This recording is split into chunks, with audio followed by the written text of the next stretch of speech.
నగరంలోని రోడ్లు అధ్వానంగా తయారయ్యాయి. ప్రధాన రహదారులు, అంతర్గత రోడ్లు అనే తేడా లేకుండా కూడా రోడ్లన్నీ కూడా మొత్తం అంతా కూడా కంకర దేలి దుమ్ము ధూళితో కూడా అధ్వానంగా తయారయ్యాయి. చాలా చోట్ల కూడా ఇదే పరిస్థితి కనిపిస్తుంది.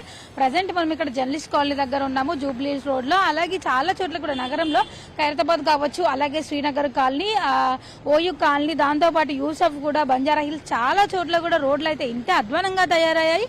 అంటే ఏదైనా ప్రధాన రహదారులు చూసుకోవట్లయితే కూడా రోడ్లన్నీ కూడా దెబ్బతిన్నప్పుడు వెంటనే 24 hours లో ప్యాచ్ వర్క్ చేయాల్సి ఉంటుంది. అంటే అధికారులు మాత్రం పైపైన ఏదో చేశామా లేదా అన్నట్టుగా నామకే వాసుగా అయితే పైపైన కంకర మట్టితో పూడ్చి వెళ్తున్నారు. మళ్ళీ వర్షం పడ్డప్పుడల్లా కూడా రోడ్లన్నీ కూడా యథాస్థానానికి వచ్చి చేరుతున్నాయి.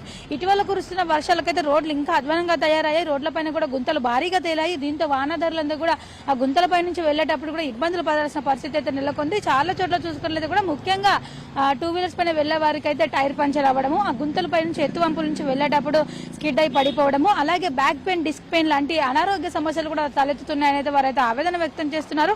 నగరంలో చాలా చోట్ల రోడ్లన్నీ కూడా ఇంతే అధ్వానంగా తయారయ్యాయి. ముఖ్యంగా అంటే వెహికల్స్ పైన వెళ్లే వారంతా కూడా ఇబ్బంది పడాల్సిన పరిస్థితి, బయటికి వెళ్లాలంటే కూడా జంకాల్సిన పరిస్థితి. ఈ రోడ్ల పరిస్థితి అయితే ఇంత అధ్వానంగా ఉండడంపై కూడా నగరవాసులు అయితే తీవ్ర ఆగ్రహం వ్యక్తం చేస్తున్నారు. ఇది వరకు నిమజ్జనాల కోసమని కూడా, అంటే ఇటు వినాయకుడి నిమజ్జనం కోసం కూడా పలు చోట్ల ప్యాచ్ వర్క్ చేసినప్పటికీ కూడా ఈ కురుస్తున్న వర్షాలకైతే మళ్లీ మొదటి స్థానానికి వచ్చి చేరాయి. చాలా చోట్ల కంకర తేలి, గుంతలు తేలి, పెద్ద పెద్ద గుంతలు తేలి ఉండడంతో కూడా ప్రజలైతే తీవ్ర ఇబ్బందులు ఎదుర్కొంటున్నారు. ఎన్నోసార్లు అధికారులకు కంప్లైంట్ ఇచ్చినప్పటికీ కూడా అధికారులు మాత్రం ఏమీ పట్టనట్టుగా ఉంటున్నారు.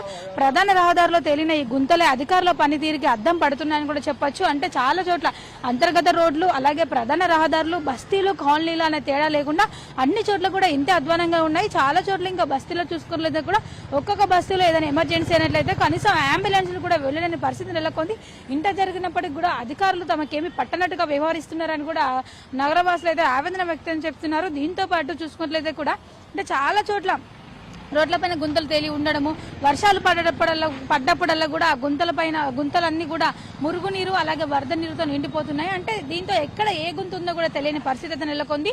అంటే వాహనాలు వెళ్లేటప్పుడు అక్కడ గుంత ఉందని తెలియకుండా దానిపై నుంచి వెళ్తున్నారు. దీంతో ప్రమాదాల బారిన పడుతున్నారు. గతంలో కూడా ఎన్నో ప్రమాదాలు జరిగినప్పటికీ కూడా అధికారులకు ఏం పట్టడం లేదని ఇప్పటికైనా సంబంధిత అధికారులు స్పందించి ప్రధాన రహదారులు, అలాగే అంతర్గత రోడ్లు, బస్తీలు, కాలనీలు ఎక్కడెక్కడైతే రోడ్లు అధ్వానంగా తయారయ్యి గుంతలు తేలి, కంకర తేలి ఉన్నాయో అక్కడ వెంటనే ప్యాచ్ వర్క్ చేయాలని, ఎక్కడెక్కడ గుంతలు తేలి ఉన్నాయో అక్కడ కూడా మరమ్మతుల పనులు మొదలు పెట్టాలని నగరవాసులు డిమాండ్ చేస్తున్నారు.